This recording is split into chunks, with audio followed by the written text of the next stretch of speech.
उन्हाळ्याच्या दिवसामध्ये आपल्या सगळ्यांनाच भाज्या खायला अजिबातच नको वाटतात. मात्र तोंडी लावण्यासाठी असं काहीतरी चटपटीत आणि चटकदार असेल तर आपल्याला 2 घास जरा जास्तच जातील. तर ही कैरी मी शनिवारच्या बाजारातून घेऊन आले होते. पावशेर कैरी भरली होती ही.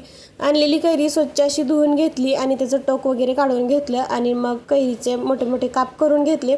मोठ्या मोठ्या साईजमध्ये काप करून घ्यायचे. मला याचं बनवायचं होतं इन्स्टंट असं चटपटीत कैरीचं लोणचं.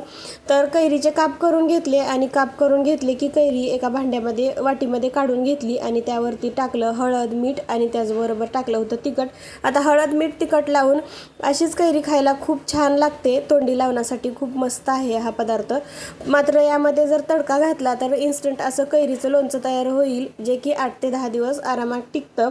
गॅसवरती तडका पॅन तापायला ठेवला, त्यामध्ये टाकलं तेल, त्याचबरोबर त्यामध्ये टाकली होती मोहरी छान फुटली की जिरं टाकायचं. जिरं तडतडलं की हिंग टाकून वरून थोडीशी साखर टाकली आणि तयार झालेला जो तडका होता तर तो फोडी केलेल्या कैरीवरती टाकला आणि छान असं टॉस करून घेतलं आणि खूप मस्त असं इन्स्टंट आणि चटपटीत कैरीचं लोणचं तयार झालं होतं.